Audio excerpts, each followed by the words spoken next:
আল্লাহ নবী সাহাবী হযরত ওমর ফারুক রাদিয়াল্লাহু তাআলা আনহু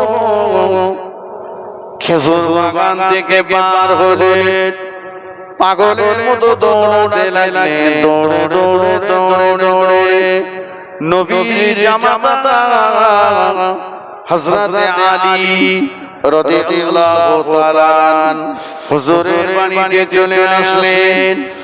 ও নবী পাকের জামাতা আলী, আল্লাহ নবীর সন্ধান পেয়েছি, আমার নবীকে খুঁজে পেয়েছি। আমার নবী মদিনার খেজুর বাগানের ভিতরে সিজদায় পড়ে গুনাহগার উম্মতের জন্য রোনাজারি করছে। আমরা দুজনে গিয়েছিলাম, নবী সিজদা থেকে মাথা তোলেননি। মনে হয় আপনি নবীর জামাতা, আপনি গেলে নবী আর সিজদায় মাথা রাখতে পারবেন না। আলী রাদিয়াল্লাহু আনহু বললেন, আপনারা দুজনে গিয়েছিলেন, নবী যখন সিজদা থেকে মাথা তোলেননি, আমি আলী আমি গেলেও তুলবে না, বরঞ্চ চলে যান যাদের দাবি আল্লাহ নবী জীবনেও কোনোদিন ঠেলে দেননি।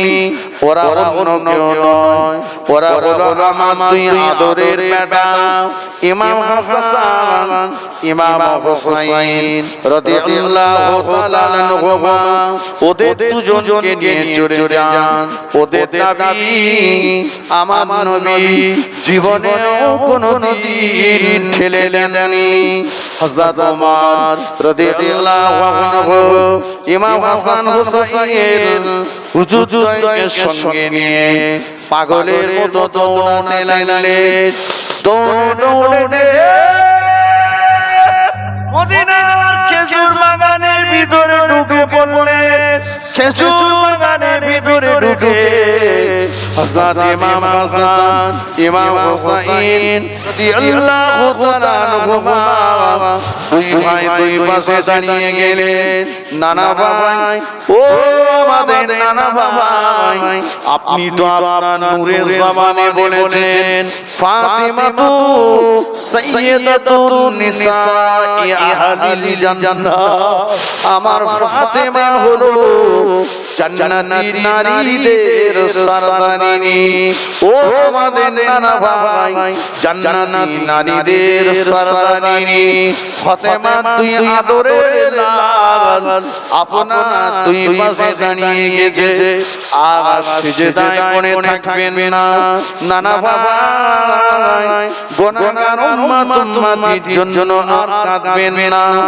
আপনার গুনাহগার উম্মত আর আল্লাহর আযাবে জাহান্নাম দুটোর মাঝখানে আমরা দুই ভাই প্রাচীর হয়ে যাব। আর একটু জোরে বলেন সুবহানাল্লাহ।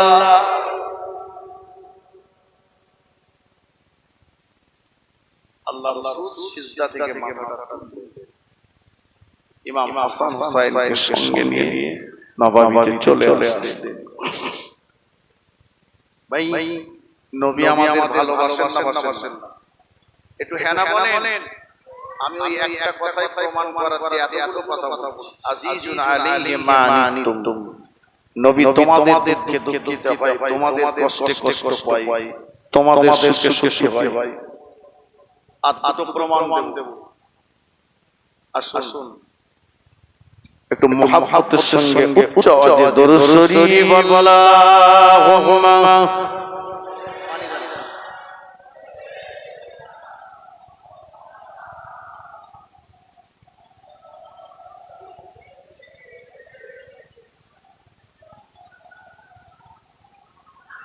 ধন্য গো মা আমিনা, ধন্য গো মা আমিনা, তুমি বিশ্ব নবীর মা। আর তোমার মতো এমন মা যে আর কেউ হবে না। ধন্য গো মা আমিনা তুমি বিশ্ব নবীর মা আর এমন ছেলে রাখলে গর্ভে ও মাতার জোড়া মেলে না এলো গালি মানিতে ছুটে নবী মুহাম্মদ আর মায়ের কোলে বসে আছে ও সে পূর্ণিমার চাঁদ আল্লাহুম্মা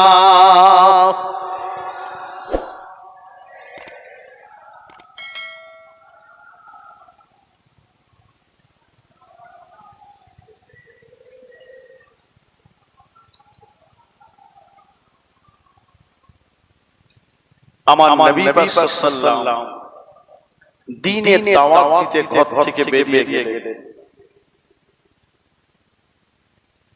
আল্লাহ নবীর ঘরে দুজন আমার নবীর জন্য ইন্তজার করছেন একজন হচ্ছেন নবীর বেটি ফাতেমাতুজ জাহরা রাদিয়াল্লাহু আনহা আরেকজন হলেন নবীর বিবি আমাদের আম্মা জান খাদিজাতুল কুবরা রাদিয়াল্লাহু তাআলা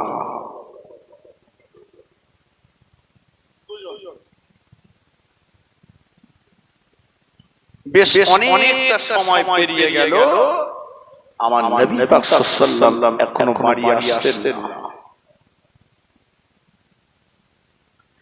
আল্লাহ নবীর বিবি ফাতেমাতুজ জাহরা রাদিয়াল্লাহু তাআলা আনহা উঠে দরজার পাশে চলে গেলেন দরজাটা খুলে বাইরে দিকে চেয়ে বললেন আম্মা জান ও আমার আম্মা জান এত তো সময় পার হয়ে গেল এখনো যে আমার আব্বা জান বাড়িতে আসলো না মা খাদিজাতুল কুবরা বোঝাচ্ছেন মা আমিও তো চিন্তা করছি তোমার আমার আব্বা কেন বাড়ি আসছে না কেন দেরি হচ্ছে জানি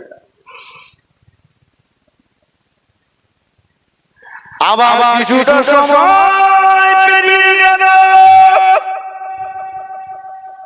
আল্লাহ নবীর বেটি ফাতেমাতুজ জাহরা রাদিয়াল্লাহু তাআলা আনহা আবার উঠে দরজার পাশে গেলেন দরজাটা খুলে বাইরের দিকে চেয়ে আম্মা জানকে বললেন ও আমার আম্মা জান এতটা সময় পার হয়ে গেল এখনো যে আমার আব্বা জান বাড়ি আসছে না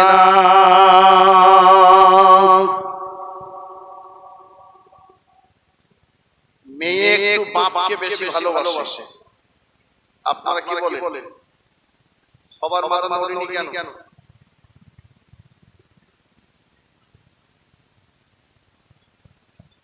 আপনার একটা ছেলে একটা মেয়ে সারাদিন বাড়ি থাকবেন না সন্ধ্যাবেলা বাড়িতে এসে জিজ্ঞাসা করবেন আপনার স্ত্রীকে সারাদিনের সবচাইতে আপনাকে বেশিবার খোঁজ নিয়েছে কে দেখবেন মেয়ের পাল্লা ভারী হবে ঠিক কিনা বলেন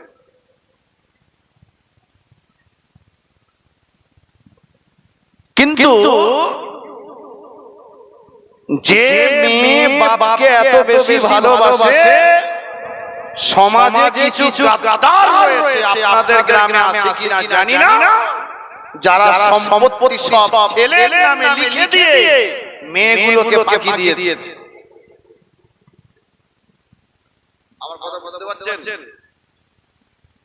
এই আসামি আছে কিনা জানি না তবে আপনাদের গ্রামে মনে হয় নেই যদি থাকে ওই লোকটার কবরে দাও দাও করে আগুন জ্বলবে ও আগুন জ্বলা বন্ধ হবে না গোটা দুনিয়ায় যত পীর সাহেব আছে মাওলানা সাহেব আছে মুফতি সাহেব আছে আমি জোনায়েত বলে যাচ্ছি সবাই যদি ওই লোকটার কবরের পাশে এসে কাঁদে ওর কবরের আগুন জ্বলা বন্ধ হবে না একটাই মাত্র রাস্তা মেয়ে যদি ক্ষমা করে তো ক্ষমা, তা না হলে ক্ষমা নাই। কথা শুনতে পাচ্ছেন? কোথায় যাচ্ছ তুমি? মক্কায় যাচ্ছ, হজ করতে যাচ্ছ, চিল্লায় যাচ্ছ, ফুরফুরায় যাচ্ছ, কাবার গেলাপ ধরে দোয়া চাইলেও কবুল হবে না। হুকুকুল্লাহ আর হুকুকুল ইবাদ, একটা বান্দার হক আর একটা আল্লাহর হক। আপনি যদি বান্দার হক নষ্ট করে থাকেন, ওটা কখনোই আল্লাহ ক্ষমা করবেন না। অতএব লাঠির বলে, পাটির বলে, ক্ষমতার বলে, জন বলে দুনিয়ার অসহায় গরিব মানুষের গালে চড় মারবেন না। ভ্যানওয়ালা, ঠেলাওয়ালা, রিকশাওয়ালা, জন মজদুর, মুটিওয়ালাকে তোড় মোড় করবেন না। একটা কথা মনে রেখে দেবেন, আপনি যাকে কষ্ট দিয়েছেন সে বিচারটা আল্লাহর কাছে দিয়েছে। দুনিয়ার ওই মজলুম অসহায় ব্যক্তি যখন আল্লাহর কাছে দোয়া চায়, তার ওই দোয়া আর আল্লাহর আরশে আজিমের মাঝখানে কোনো পর্দা থাকে না। ওই দোয়াটা আল্লাহ পাকের দরবারে কবুল হয়ে যায়। জোরে বলেন, মন খুলে হবে না। আপনি মনে করছেন আমার ক্ষমতা আছে তাই?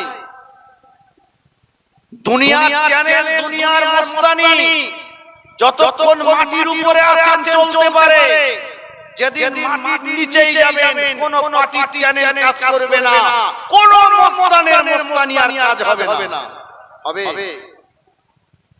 ফেরাউন কম বড় মস্তান ছিল? সে বলেছিল আনা রাব্বুকুমুল আলা, আমি হলাম বড় খোদা। আল্লাহ তারে নীল নদে চুবিয়ে চুবিয়ে মেরেছে। নমরুদের মতো শয়তান, সে বলেছিল ইব্রাহিম তোমার আল্লাহর সঙ্গে আমি যুদ্ধ করব। আল্লাহর ছোট একটা সৃষ্টিজীব নাম তার মশা, একটা হ্যান্ডিক্যাপ মশা দিয়ে নমরুদের মতো মস্তানটাকে আল্লাহ জাহান্নামে পাঠিয়ে দিয়েছে। কথা বুঝতে পারছেন? তুমি কত বড় মস্তান হয়েছো। গরম দেখিও না, দুর্বল কমজোরি মানুষটাকে দুর্বল ভেবো না। যার কেউ নেই তার আল্লাহ আছে, যার কেউ নেই তার আল্লাহ আছে।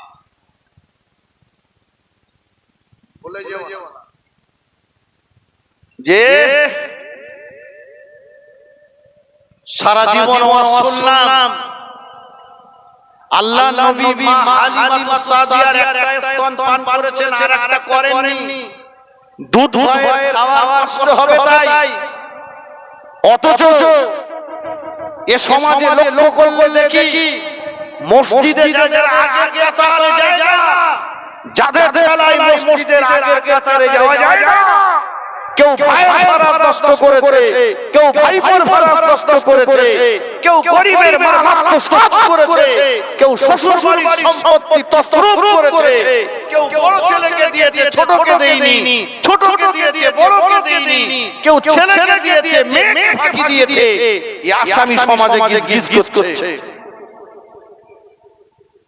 কথা সত্য না মিথ্যা?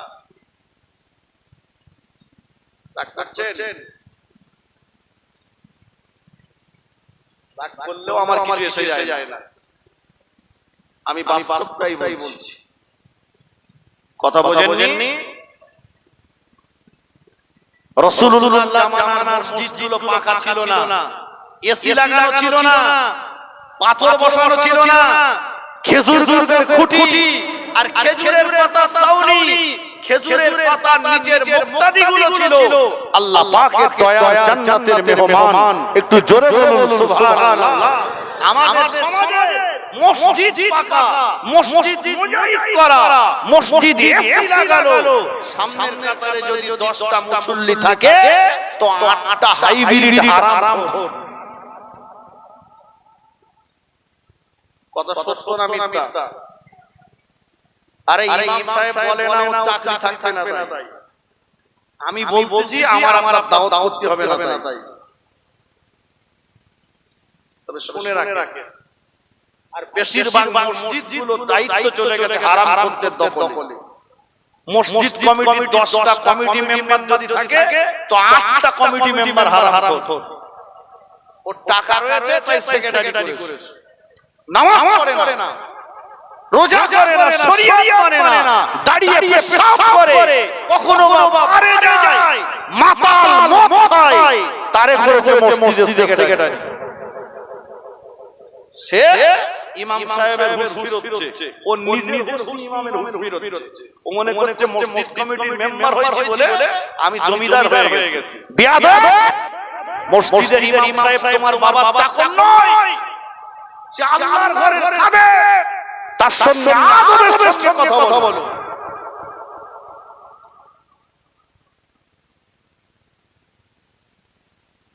কথা বলছেন ভাই? আপনাদের মসজিদে আমার হিন্দু ভাইরা যে জিনিস পোষে, আমি নাম নিচ্ছি না, কেউ বলে নাম নিলি নাই, উযু কেটে যায়, সোর ওই যদি একটা মসজিদে ওঠে আপনারা মেনে নেবেন? একটু কথা বলেন না। যুবক ছেলেরা লাঠি ছোটা জোগাড় করে মারবে, মেরে ফেলবে, মেরে চারা বেঁধে মাঝখানটা মাছ ঢুকিয়ে দিয়ে কাঁধে করে বলে চল কার বাড়ি। ये হরেন কাকার বাড়ি গিয়ে বলতে, হরেন কাকা ইমাম মসজিদে ঢুকে কেন? ওরে বলার সময় দেবে না, এত মার শুরু হবে অ্যাম্বুলেন্স টাকার আগে টাকা টিকিট কাটবে। কেন? কোরআনে হারাম বলেছে তাই মসজিদে উঠেছে বলে। তাই তো নাকি? কোরআনে সুদ হারাম, জিনা হারাম, মদ হারাম, ব্যভিচার হারাম, বাপ মায়ের সঙ্গে দুর্ব্যবহার হারাম। এই হারামখোর যারা মসজিদের দায়িত্বপ্রাপ্ত হয়েছে, এদের মসজিদ থেকে তাড়ানোর দায়িত্ব নেবে কে? ইমাম যদি বলে চাচা থাকবে না, আর আমি জোনায়েত যদি বলি আমার আর দাওয়াত করবে না, তাই দুজনা মিলে দুই করি চল দাদা হুজুর বলে বাড়ি যাই। ওরা যা করে করে যায়। আল্লাহ যেদিন মুটে ফেলা কাজ শুরু করবে সেদিন ইমামদারও বাদ দেবে না, আমারও দেবে না। কথা বলেননি? হাদিস শরীফে এসেছে আল্লাহ জিবরিলকে বলবেন, জিবরাইল অমুক গ্রামটা আসমান সমান তুলে গ্রামটা উল্টে দাও, গ্রামে যত লোক আছে সব চাপা পড়ে মরে যাক। ফেরেশতা জিবরাইল বলবেন, আল্লাহ হুকুম যখন আপনার পালন করতে হবে, তবে একটা কথা বলবো আল্লাহ, বলো। বলছে ওই গ্রামে একটা নামাজি হাজী সাহেব আল্লাহওয়ালা লোক রয়েছে, সে মসজিদে বসে বসে শুধু আল্লাহ বিল্লাহ করে। আল্লাহ গ্রামটা উল্টে দেওয়ার আগে ওরে অন্ত বলি চলে যা, গ্রাম উল্টে দেবো। আল্লাহ বলে না, ওই লোকটা থাকবে আর ওরে সমেত উল্টে দাও, ওরেও মেরে দাও। হাদিস বলছি জিবরিল আমিন বলবেন, আল্লাহ এটাও যখন আপনার হুকুম পালন করতে হবে, তবে একটু জানতে ইচ্ছা করছে ওই লোকটা তো অন্যায় করেনি, ও তো তাসবিহ করেছে, নামাজ পড়েছে, রোজা করেছে, হজ যাকাত করেছে, আল্লাহ ওরে মেরে দিতে বলছেন কেন?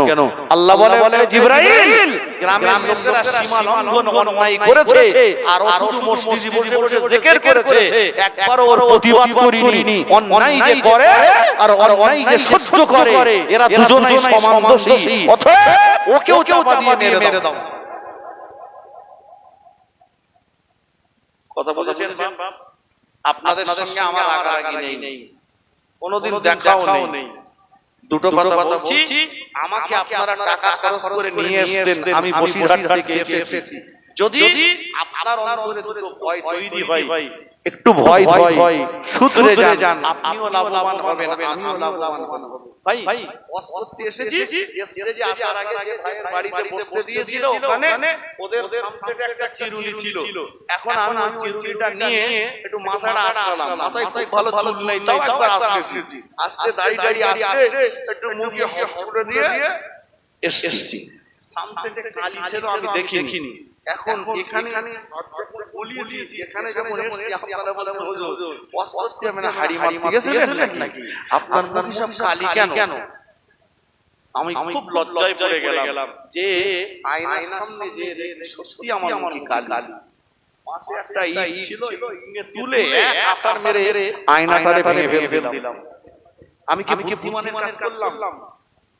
কথা বলেন না, বোকামির কাজ করলাম। আয়নার কোনো দোষ নেই, আয়নার দোষ হলো প্রতিচ্ছবিটাকে তুলে ধরা। আয়নাটাকে না ভেঙে যদি মুখের কালিটা ধুয়ে ফেলতাম, পরের বার আয়নার সামনে দাঁড়ালে পরিষ্কার দেখাতো। কিছুক্ষণের জন্য আমি আপনাদের সামনে একটা ভাঙা আয়না, অতএব আমার এই ভাঙা আয়নায় যদি আপনার চরিত্রের কিছু কালো ছবি ধরা পড়ে, আমার মতো আয়নাটারে না ভেঙে ফেলে আপনার কালিটা ধুয়ে ফেলাই বুদ্ধিমানের কাজ হবে। কথা বুঝেননি? তাহলে পরের বারে আর কালো দেখাবে না। ভাই, সমাজ কোথায় এসে দাঁড়িয়েছে আজকে ভাবতে পারেন? কি কঠিন জামানা, কি কঠিন যুগ, কি কঠিন সময় এসে হাজির হয়েছে। আমি যে কথা আপনাদেরকে বলছিলাম, তাহলে হক একটা কঠিনতম অধ্যায়। রাসূল পাক সাল্লাল্লাহু আলাইহি বলেছেন সবচাইতে দুটো বড় গুনাহ, একটা হলো আল্লাহর সঙ্গে শিরক করা, আর একটা হচ্ছে হক নষ্ট করা। জি, হকের ব্যাপারে রাসূল এত সচেতন ছিলেন। রাসূলুল্লাহ 9টা 11টা বিয়ে করেছেন, কিন্তু কোনদিন রাসূলুল্লাহ কোন বিবির হক এক বিন্দু নষ্ট করেন। ছোট হুজুর কিবলা ফুরফুরা শরীফের 4টে বিয়ে করেছেন। কোন বিবি শাড়ি কিনেছেন 100 টাকা, কোন বিবি শাড়ি কিনেছেন 120 টাকা। যে শাড়িটা 100 টাকা নিয়েছে, ওই শাড়ির আসলে 20 টাকা বেঁধে দিয়েছে। জোরে বলুন, একটু জোরে বলেন। আমাদের মধ্যেও কেউ ডবল কানেকশন নেছে, আপনারা নেন, আমি বলছি কেউ ডবল কানেকশন নেছে। তোর ক্ষমতা রয়েছে নিজিস ভাই ভালো, তো দুটোরে ভালো জায়গায় রাখ, কিন্তু একটারে মেরে ফেলাট করেছে আর একটারে ফেলাটে রেখেছে। বুঝতে পারেননি? একটারে ফেলাটে রেখেছে আর একটারে মেরে ফেলাট করতেছে। এ মনে করছে আমার ক্ষমতা এখন কেউ কিছু বলতে পারবে না। ওই মেয়ের বাপের কিছু বলার হয়তো ক্ষমতা নেই, কিন্তু তুমি তৈরি থাকো, খোদার মুখ তোমার জন্য রেডি রয়েছে। রাসূল যখন ওই বিবিদের সঙ্গে করেননি, ভাই ওইদিকে বলতে গেলে আরো অনেক সময় চলে যাবে। যে কথা আমি বলছিলাম, ফিরে আসুন। মনে আছে তো ওয়াজ, ফাতেমা বারবার দরজা খুলে দেখছেন আব্বা এখনো বাড়ি আসেনি। তাই বলছিলাম মেয়ে একটু বাপকে ভালোবাসে। আবার বেশ কিছুক্ষণ পরে ফাতেমা তুজহরা রাদিয়াল্লাহু তাআলা আনহা দরজার পাশে চলে গেলেন। দরজাটা খুলে বাইরের দিকে চেয়ে বললেন, আম্মা জান, ও আম্মা জান, আমাদের বাড়ির দিকে একজন ব্যক্তি গুটি গুটি পায়ে আগিয়ে আসছে। ও আমার আম্মা জান, ওই মানুষটাকে দেখে বড় জয়ীব মনে হচ্ছে, ওই মানুষটাকে দেখে বড় কমজোরি মনে হচ্ছে, ওই ব্যক্তিটাকে দেখে বড় দুর্বল মনে হচ্ছে। আম্মা জান, আমি ফাতেমা জীবনেও কোনদিন এমন মানুষ চোখে দেখিনি। আম্মা খাদিজাতুল কুবরা রাদিয়াল্লাহু তাআলা আনহা বললেন, ও বেটি ফাতেমা, কেমন মানুষ আছে, যেমন মানুষ জীবনেও কোনদিন চোখে দেখিনি। ফাতেমা তুজহরা বললেন, আম্মা জান, আমাদের বাড়ির দিকে গুটি পায়ে যিনি হেঁটে হেঁটে আগিয়ে আসছেন, ওনার গোটা চেহারাটা লাল রঙের। আম্মা জান, মানুষের চেহারাটা যেমন লাল হয় এটা আমার জানা ছিল না। এমন লাল রঙের মানুষ ইতিপূর্বে আমি কোনদিন চোখে দেখিনি।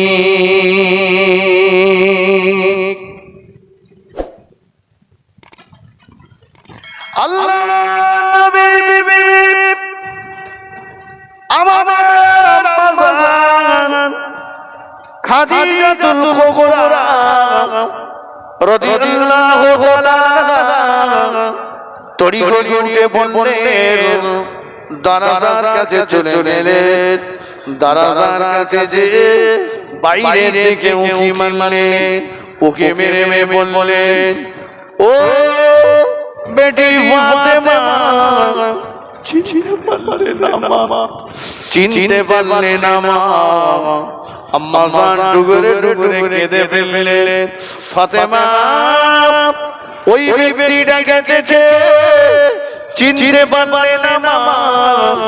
না আম্মা জান, চিনতে পারলাম না। ও ফাতেমা, উনি অন্য কেউ নন, উনি হলেন তোমার আম্মা জান, দিন ও দুনিয়ার বাদশাহ। ফাতেমা বললেন, আম্মা জান, আমার আব্বা জানেন নূরের বদনের দিকে তাকালে আমার আব্বা জানেন চেহারার মোবারকের দিকে তাকালে পূর্ণিমার চাঁদটাও যে হার মেনে যায়। আম্মা জান, আমার আব্বা জানেন চেহারাটা এমন লাল রঙের হয়ে গেল এমন করে। মা খাদিজাতুল কুবরা বলেন, ফাতেমা রে, তোমার আব্বা জানকে বেঈমানের দলেরা এত মার মেরেছে, এত পাথর মেরেছে, পাথরের আঘাতে আঘাতে আঘাতে আঘাতে আঘাতে আঘাতে তোমার আব্বা জানের চেহারাটা রক্তে লাল হয়ে গিয়েছে। আমাদের আম্মা জান খাদিজাতুল কুবরা রাদিয়াল্লাহু তাআলা আনহা দ্রুত এগিয়ে গেলেন, আল্লাহর নবীকে ধরাধরি করে পানিতে নিয়ে আসলেন। আম্মা জান শাড়ির আঁচলটা দিয়ে আল্লাহর নবীর গায়ের খুন মোবারকগুলো মুছে মুছে মুছে মুছে দিচ্ছেন। আম্মা জানেন লক্ষ্য করে গেল আল্লাহর নবীর নূরের বদনে কিছু পাথরের টুকরা ঢুকে গেছে। আম্মা জান আঙুল দিয়ে টেনে টেনে টেনে টেনে পাথরের টুকরা পাচ্ছে। খুন মোবারক রক্ত মোবারক ফিনকি দিয়ে আমাদের আম্মা জানের মুখে লেগে গেল। আম্মা জান ডুগুরে কেঁদে ফেললেন, ওরে মক্কার বেঈমানের দলেরা কি আছিস বল না, খাদিজার টাকা নিয়ে ব্যবসা করিস, কে আছিস আমার সামনে দাঁড়িয়ে বল, খাদিজার টাকা নিয়ে বড়লোক হসনি। মুহাম্মদ গরীব হলেও আমার স্বামী, মুহাম্মদ সাল্লাল্লাহু এতিম হলেও আমার স্বামী। আমার টাকা নিয়ে ব্যবসা করলি আর আমার স্বামীকে ধরে এত মার এত মারলি। আল্লাহর নবী আমাদের আমাদের মুখে হাত লাগিয়ে দিলেন, বলো না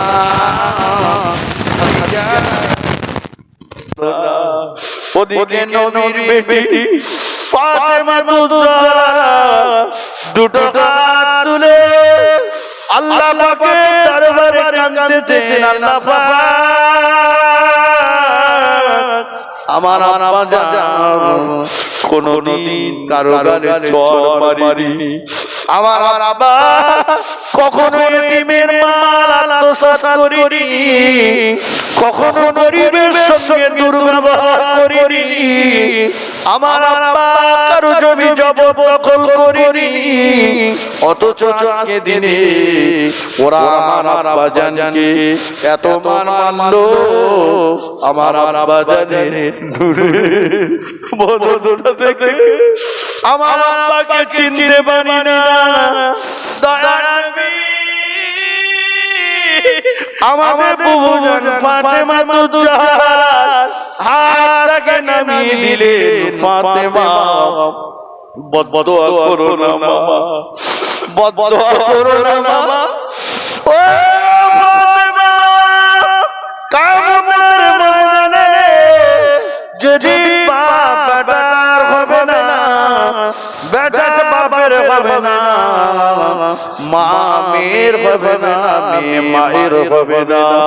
ওই দিন আমি রাসূলুল্লাহ আমার শরীরের আমার মায়ের আঘাতের দাগগুলো আল্লাহ পাককে দেখিয়ে এক একটা দাগের বিনিময়ে আল্লাহ পাকের কাছ থেকে লক্ষ লক্ষ গুনাহগার উম্মত-উম্মতীদের জীবনের গুনাহকে মাফ করিয়ে নেব।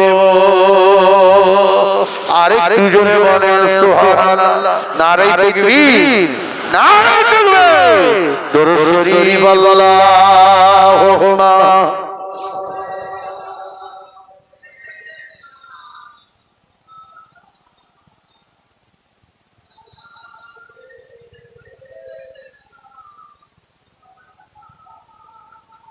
खूब वक़्त अल्लाहुम्मा सल्लि अला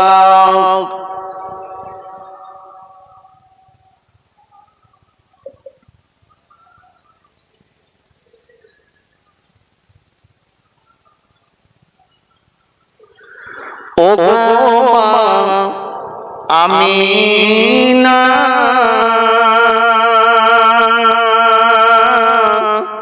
তোমার কুড়ে ঘরে রহমত খোদার পড়ে জোরে জোরে। ও মা আমিনা তোমার ঘরে রহমত খোদার পড়ে জোরে জোরে। আল্লাহুম্মা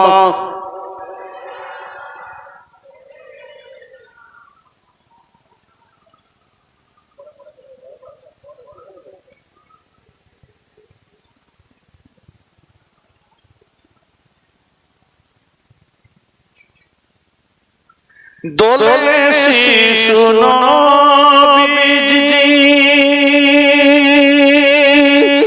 আমিনার আঙিনা,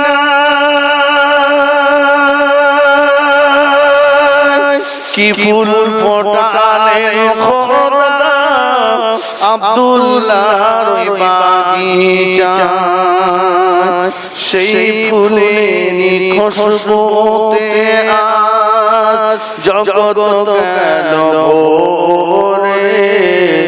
রহমত খোদার পড়ে জোরে জোরে। ও মা আমিনা তোমার কুড়ে ঘরে রহমত খোদার পড়ে জোরে জোরে। আল্লাহুম্মা